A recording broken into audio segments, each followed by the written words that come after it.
அன்பு தமிழ் சொந்தங்கள் அனைவருக்கும் வணக்கம். மாறுபட்ட பார்வை யூடியூப் சேனலுக்கு தங்களை மீண்டும் வரவேற்று மகிழ்வது உங்கள் சஞ்சய். இன்றைக்கி பார்த்தீங்கன்னா நம்ம விழித்தெழு தமிழ்நாடு சீரீஸினுடைய நாள் 4ல் இருக்கோம். ஸோ இன்றைக்கி நம்ம பார்க்க போகிற டாபிக் அப்படிங்கிற என்னென்னு பார்த்தீங்கன்னா த மீடியா மோனோபொலி அப்படின்னு சொல்லி. அதாவது நம்மளை சுற்றி நாளுக்கு நாள் அன்றாட நிகழ்வுகள் நிறைய நடக்குது. அரசியல் நிகழ்வுகளும் சரி, சமூக நிகழ்வுகளும் சரி, ஏகப்பட்ட விஷயங்கள் நடக்குது. இது எல்லாத்தையும் நம்ம எப்படி தெரிஞ்சுக்கிறோம், நம்ம எப்படி கன்சியூம் பண்ணுறோம் அப்படின்றத பார்த்தா ஒரே ஒரு வழியின் மூலமாக தான், நியூஸ் அப்படிங்கிற ஊடகத்தின் வழியின் மூலமாக தான். ஊடகங்கள் அப்படிங்கிறது இன்றைக்கி நமக்கு தெரிஞ்சு டிவியில் பலதரப்பட்ட நியூஸ் சேனல்ஸ் வந்துருச்சு, செய்தி ஊடகங்கள் வந்துருச்சு. அவங்க சொல்கிற விஷயங்களை தான் நம்ம கேட்டுட்ருக்கோம். ஆனால் நம்ம உண்மையான விஷயங்களை தான் கேட்குறோமா, உண்மையான விஷயங்களை தான் தெரிஞ்சுக்கிறோமா அப்படிங்கிறத பார்த்தா அது ஒரு மிகப்பெரிய கேள்விக்குறி. ஏன் அப்படின்னு பார்த்தா நம்ம நடக்கிற சம்பவங்களையோ சமூக நிகழ்வுகளையோ நேரடியாக நம்ம பார்க்கறதில்ல. அந்த ஊடகம் அப்படிங்கிற ஒரு கண்ணாடியின் பிரதிபலிப்பாக தான் நம்ம பார்க்குறோம். ஸோ அந்த கண்ணாடி யாருனுடைய கட்டுப்பாட்டில் இருக்கோ அவங்க அந்த கண்ணாடியை அவங்களுக்கு ஏற்ற மாதிரி திருப்புற வேலையை பார்க்குறாங்க. அவங்க எந்த அளவுக்கு திருப்புறாங்களோ அந்த ஆங்கிளில் தான் நமக்கு அந்த செய்தி அப்படிங்கிறது வெளிக்காட்டப்படுகிறது, அந்த செய்தி அப்படிங்கிறது நமக்கு சொல்லப்படுகிறது. ஸோ இந்த ஆங்கிளில் பார்த்து நம்ம கோவப்படணும் அப்படிங்கிறதையோ, அல்லது இந்த ஆங்கிளில் பார்த்து நம்ம சந்தோஷப்படணும் அப்படிங்கிறதையோ, அல்லது இந்த ஆங்கிளில் பார்த்து நம்ம யோசிக்கணும் அப்படிங்கிறதையோ, அல்லது இந்த ஆங்கிளில் பார்த்து நம்ம வெறுப்புணர்வு அடையணும், ஒருத்தரை வெறுக்கணும் அப்படிங்கிறதையோ நிர்வகிக்கிறது, முடிவு பண்ணுறது யார் அப்படின்னு பார்த்தீங்கன்னா அந்த கண்ணாடியை ஆட்டுவிக்கிற அந்த சக்திகள் தான். அந்த கண்ணாடியை ஆட்டுவிக்கிற சக்திகள், அதாவது ஊடகங்கள் ஆட்டுவிக்கிற சக்திகள் யார் அப்படிங்கிறது பார்த்தா பிரைமரியாக அரசுகள். புரிஞ்சுதுங்களா? அது நல்ல விஷயமா அப்படின்னு கேட்டால் கண்டிப்பாக கிடையாது. அதை பற்றின டீட்டெயில்டு டிஸ்கஷன் தான் இந்த வீடியோ ஃபுல்லாக இருக்க போகுது. ரெண்டாவது பார்த்தா உண்மையாகவே அஃபிஷியலாகவே அந்த நியூஸ் ஊடகங்களை வந்து அரசியல் கட்சிகளும் ஓன் பண்ணுறாங்க. அரசியல் கட்சிகளும் பல ஊடகங்களை நடத்துகிறாங்க. ஸோ இப்போது எப்படி அவங்க ஒரு விஷயத்தை நம்ம நம்பணும், நம்பக்கூடாது, எதை நம்ம சந்தோஷப்படணும், சந்தோஷப்படக்கூடாது, எது நம்ம கோவப்படணும் அப்படிங்கிறதெல்லாம் எப்படி டிசைட் பண்ணுறாங்க அப்படிங்கிறத பற்றி தான் இந்த காணொலியில் நம்ம தெளிவாக பார்க்க போகிறோம். ஏன்பா அப்படி சொல்கிறேன்? இருக்கிற செய்தியை, இருக்கிற நிகழ்வை அப்படித்தானே சொல்ல முடியும், அதை எப்படி மாற்றி சொல்ல முடியும் அப்படின்னு கேட்டால் நான் இப்போவும் சொல்கிறேன், அதை மாற்றி சொல்கிறாங்க, தவறான தகவல்களை கொடுக்குறாங்க அப்படின்றத நம்ம சொல்லவே இல்லை. ஆனால் இருக்கிற தகவல்களை சரியான பார்வையில், சரியான கோணத்தில் நமக்கு காட்டாமல் அவங்களுக்கு ஏற்ற கோணத்தில் காட்டுறாங்க அப்படிங்கிறது தான் நிதர்சனமான உண்மை. சரிப்பா, இந்த மீடியா மோனோபொலி அப்படின்ற ஒரு விஷயத்தை பற்றி பேசுகிறேன். இது இன்னைக்கு நேற்று ஆரம்பிச்சதா அப்படின்னு கேட்டால் நிச்சயமாக கிடையாது, காலங்காலமாக இருக்கிறது. முதல்ல இந்த இரு திராவிட கட்சிகள் ஆரம்பித்தப்போ அவங்களோட தொண்டர்கள்கிட்ட உரையாடுறதுக்கு அன்னைக்கு பெரிய செல்ஃபோன் இல்லை, அன்னைக்கு பெருசாக சோஷியல் மீடியா இல்லை, தொலைக்காட்சி ஊடகங்கள் இல்லை. அதனால் அவங்களோட தொண்டர்கள்கிட்ட உரையாடுவதற்கு அவங்க தனித்தனியாக பத்திரிகைகள் ஆரம்பித்தாங்க. அப்படி ஆரம்பித்தது தான் முரசொலி, நமது எம்ஜிஆர், இந்த மாதிரியான பத்திரிகைகள். இது எந்த பிரச்சனையும் இல்லை. அந்த இடத்துல ஏதாவது மேனிப்புலேஷன் நடந்துச்சா அப்படின்னு கேட்டால் எந்த மேனிப்புலேஷன் நடக்கல. ஏன்னா அது அந்தந்த கட்சிகளுடைய அஃபிஷியல் பத்திரிகை அப்படிங்கிறது மக்களுக்கு எல்லாத்துக்குமே தெரியும்.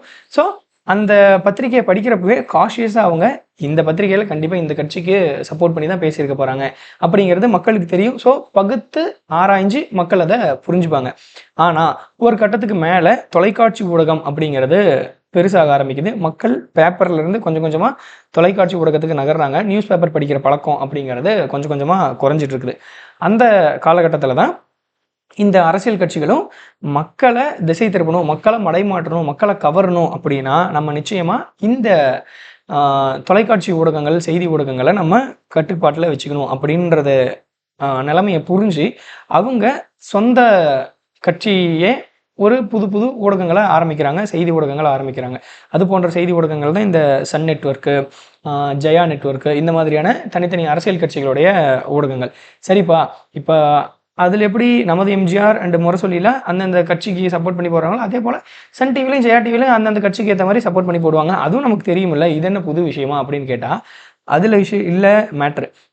அடுத்தடுத்த புது ஊடகங்கள் இருக்கு இல்லையா, மற்ற புதிய தலைமுறை, நியூஸ் 7 தமிழ், பாலிமர் நியூஸு, இது போன்ற ஊடகங்கள்லாம் இருக்கு இல்லையா, இது போன்ற ஊடகங்களில் பெருவாரியான ஊடகங்கள் ஒரு கட்சியை சேர்ந்த ஒரு தனிநபரனுடைய முதலீடாக இருக்குது, அல்லது அந்த கட்சிக்கு நெருக்கமாக இருக்கக்கூடிய தொழில் அதிபர்களின் அல்லது பினாமிகளின் முதலீடாக தான் இருக்குது.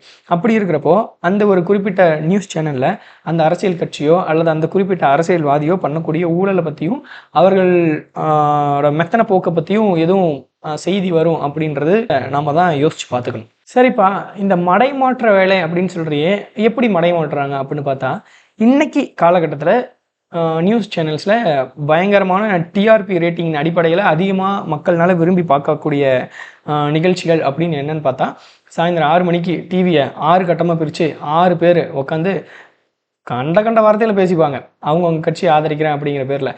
அந்த டிபேட் ஷோ அப்படின்னு சொல்லி ஒன்று நடத்துவாங்க இல்லையா, அந்த ப்ரைம் டைமில் 6 மணிக்கு அப்படிங்கிறது, அந்த டிபேட் ஷோ அப்படிங்கிறது தான் இன்னைக்கு நியூஸ் சேனல்ஸில் பயங்கரமான டிஆர்பி கொடுக்கக்கூடிய சேனலாக இருக்குது. விச் மீன்ஸ் நிறைய மக்களால் பார்க்கப்படக்கூடிய சேனலாக இருக்குது.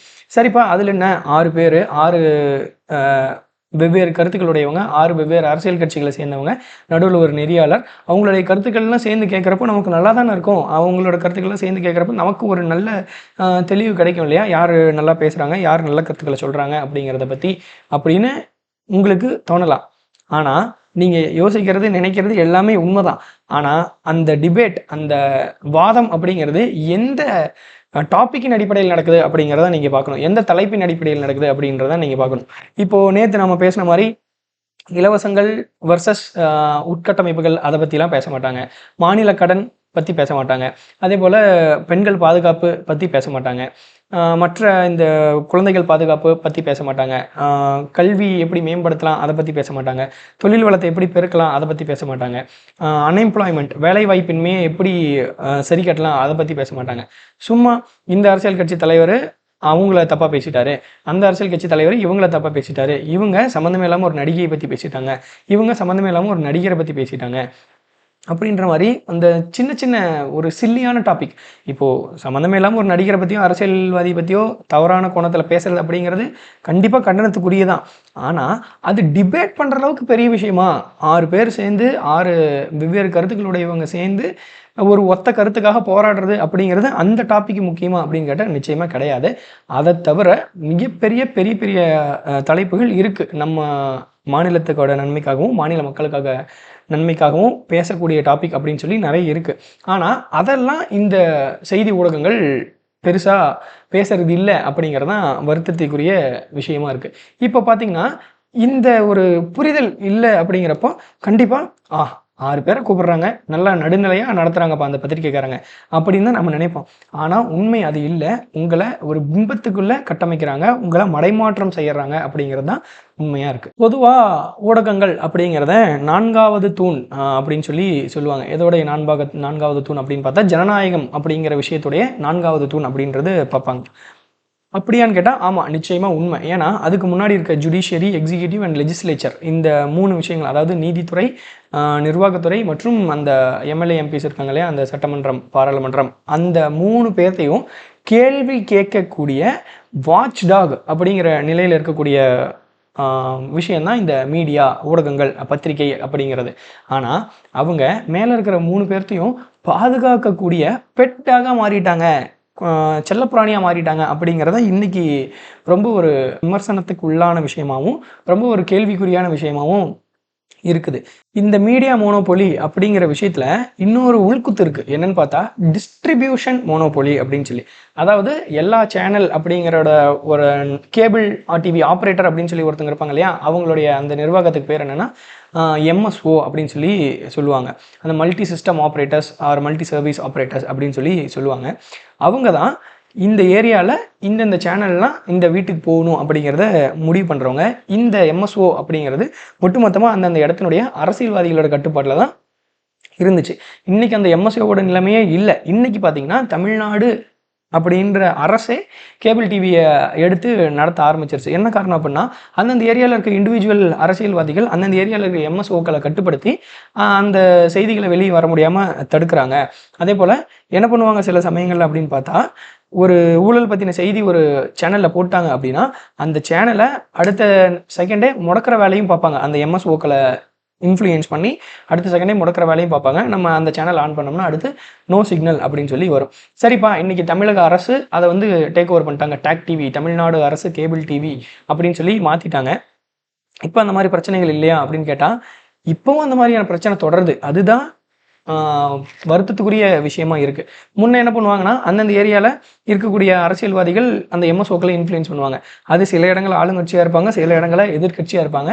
ஆனா, இன்னைக்கு ஒட்டுமொத்தமா அரசு உடைமை ஆனதுக்கு அப்புறமா எல்லா சேனல்களும் அரசின் கட்டுப்பாட்டுக்குள்ள வந்துருது. அப்படி இருக்கிறப்போ ஆளுங்கட்சியினுடைய நிலைப்பாடு தான் அந்த ஒட்டுமொத்த சேனல்களோட நிலைப்பாடா இருக்குமே தவிர, ஆளுங்கட்சியை எதிர்த்தோ, ஆளுங்கட்சி அமைச்சர்களோ, மற்ற எம்எல்ஏக்களோ செய்யக்கூடிய ஊழல் பத்தியோ, குற்றச்சாட்டுகள் பத்தியோ எந்த விதமான செய்திகளும் வர்றதில்ல. இதுக்கு உதாரணம் என்ன அப்படின்னு பார்த்தா, சமீப காலங்கள்ல ஒரு புதிய தலைமுறை நியூஸ் சேனலையே முடக்குனாங்க. எதுக்காக முடக்குனாங்க அப்படிங்கிறது உங்களுக்கு தெரியும். இது தமிழ்நாடு அளவு தான் நடக்குது அப்படின்னு பார்த்தா இல்ல.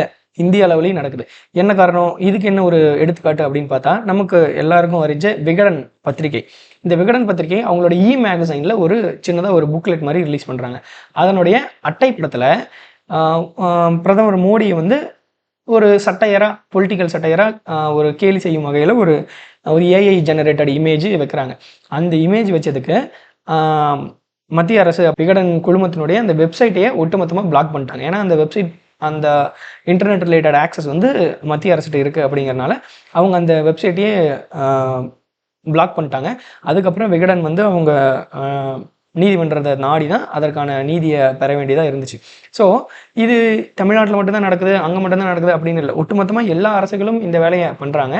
இதனால தான் மக்களுக்கு ஒரு நடுநிலையான செய்திகளோ, நடுநிலையான விஷயங்களோ போய் சேர்றதில்ல. சரிப்பா, டிவி சேனல்ஸ் எல்லாம் வந்து நம்பகத்தன்மை அற்றது அப்படின்னு நீ சொல்கிற. இன்றைக்கி தான் யூடியூப்பில் பல சேனல் இருக்கேப்பா, நீ ஏன் அந்த மாதிரி ஒரு சேனல் தான், நீ ஏன் அந்த மாதிரி சில விஷயங்களை தான் சொல்லிகிட்டு இருக்க, அதெல்லாம் நான் நம்பலாமா அப்படின்னு கேட்டால் இல்லை. அதுலேயும் ஒரு சின்ன ட்ராப் இருக்குது. என்னன்னு பார்த்தா, ஒவ்வொரு ஊடகங்களும், ஒவ்வொரு யூடியூப் ஊடகங்களும் கூட இன்னைக்கு பல கட்சிகளுடைய, பல அரசியல்வாதிகளுடைய பேரோலில் வந்துட்டாங்க. அதாவது நான் மாதம் உங்களுக்கு இவ்வளவு காசு கொடுத்துட்றேன், இந்த எக்யூப்மெண்ட்ஸ்லாம் நான் வாங்கி கொடுத்துட்றேன், நீங்கள் எனக்கு ஆதரவாக பேசணும் அப்படிங்கிற மாதிரி பல கட்சிகளினுடைய, பல இண்டிவிஜுவலினுடைய பேரோலுக்குள்ளே வந்துட்டாங்க அப்படிங்கிறது தான் நிதர்சனமான உண்மையாக இருக்குது.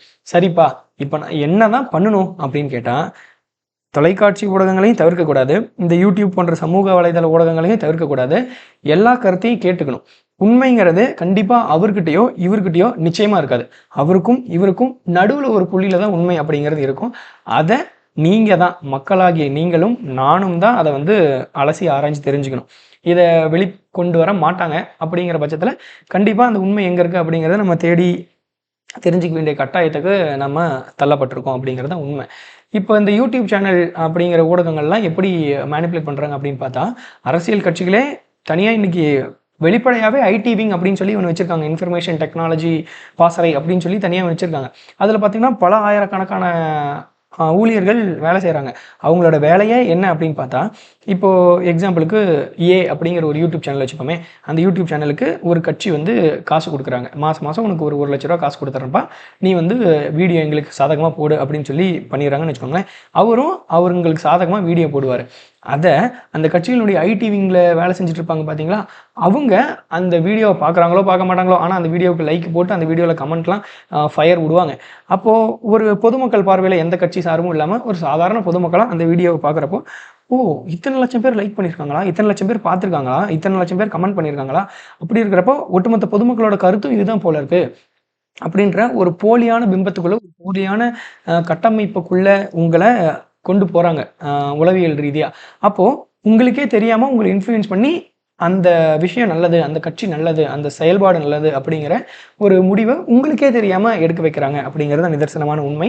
ஆனால் இந்த மாதிரியான ஒரு ட்ராப்புக்குள்ளே, வலைக்குள்ளே நம்ம போய் சிக்கக்கூடாது அப்படின்னு ஆல்ரெடி சொன்ன மாதிரி அந்த பாயிண்ட்டுக்கும் இந்த பாயிண்ட்டுக்கும் இடையில இருக்கிற ஒரு புள்ளியில தான் நிச்சயமாக உண்மை அடங்கியிருக்குமே தவிர அவங்ககிட்டையும் உண்மை இருக்காது, இவங்ககிட்டையும் உண்மை இருக்காது. சரிப்பா, அப்போ நான் உண்மையான செய்திகளை தெரிஞ்சுக்கணும் அப்படின்னா என்னதான் பண்ணுறது, எங்கே இருந்தால் போய் தெரிஞ்சுக்கிறது அப்படின்னு கேட்டிங்கன்னா, முதல்ல நான் சொன்ன மாதிரி எல்லா பக்கமும் பார்த்து ஒரு புள்ளியில் உண்மை இருக்கும், அந்த புள்ளியை அலசி ஆராயுது.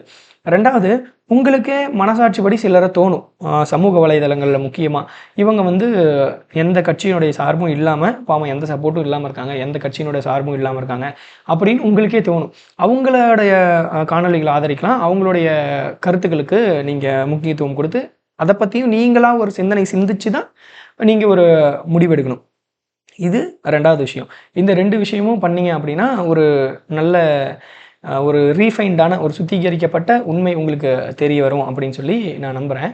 3வதாக இன்னொரு விஷயம் என்ன அப்படின்றத பார்த்தீங்கன்னா, உங்களை ஒரு செய்தி இமோஷ்னலாக டிஸ்டர்ப் பண்ணுது, உங்களை ஒரு செய்தி வந்து கோவப்படுத்த வைக்குது, உங்களை ஒரு செய்தி ரொம்ப சிந்திக்க வைக்குது அப்படின்னா, எதுக்காக நான் சிந்திக்கணும்? இத பத்தி நான் சிந்திக்கணுமா நிஜமாவே? அப்படின்றத பத்தி நீங்க உங்களையே ஒரு கேள்வி கேட்டுக்கோங்க. எமோஷனல் ஆகாதீங்க. எந்த ஒரு செய்திய பார்த்து எமோஷனல் ஆகக்கூடாது. இப்போ ஒரு கட்சி தலைவர் வந்து போய் ஒரு வீட்ல தோசை சுட்டு குடுத்துட்டாரு அப்படின்னா, ஆஹா! எப்படிப்பட்ட தலைவர்! சொர்க்கத்திலிருந்து பூமிக்கு இறங்கி வந்திருக்காருப்பா நமக்கு தோசை சுட்டு குடுக்கறதுக்குன்னே அப்படின்னு எமோஷனல் ஆகக்கூடாது. இந்த வேலைய இவரு எதுக்காக பண்றாரு? அப்படிங்கிறத நம்ம யோசிக்கணும். கண்டிப்பா வாக்குக்காக பண்ணுவார். இந்த மாதிரி ஒவ்வொரு செய்திக்கு பின்னாடியும் என்ன இருக்கக்கூடும் அப்படிங்கிறத ஒரு 10 செகண்ட் நம்ம தெளிவா யோசிச்சோம் அப்படின்னா, அது பின்னாடி இருக்கக்கூடிய பிம்பத்த வந்து நம்மளால உடைச்சு உண்மையான செய்திய தெரிஞ்சுக்க முடியும். அவ்வளதான் இந்த மீடியா மோனோபொலி அப்படிங்கிற வீடியோ. இந்த காணொளி நிச்சயமா உங்களுக்கு ஒரு நல்ல செய்திய எப்படி தெரிஞ்சுக்கிறது, எப்படி அந்த செய்திகள வச்சு முடிவெடுக்கிறது அப்படிங்கிறத பத்தி ஒரு தெளிவான புரிதல குடுத்துருக்கோம் அப்படின்னு நான் நம்புறேன். இந்த மாதிரி விஷயங்கள தெரிஞ்சு, உங்களுக்கு தெரிஞ்ச சக வாக்காளர்களையும் அம்மாவா இருக்கலாம், அப்பாவா இருக்கலாம், குடும்பத்தினர், உறவினர்கள், நண்பர்கள், தொழிலாளி, முதலாளி யாரா வேணா இருக்கலாம். அவங்களுக்கும் இந்த மாதிரி ஒரு தெளிவான பார்வை போய் சேரணும் அப்படின்னு நீங்க விருப்பப்பட்டீங்கன்னா, நம்மளுடைய சேனல கண்டிப்பா நிச்சயமா அவங்களுக்கு ஷேர் பண்ணுங்க. அப்போதான் உங்களாலையும், என்னாலயும் எல்லாரும் சேர்ந்து தமிழ்நாடு அப்படிங்கிற ஒரு மாநிலத்த அடுத்த கட்ட நகர்வுக்கு கொண்டு போ முடியும் அப்படின்னு நான் நம்புறேன். நன்றி.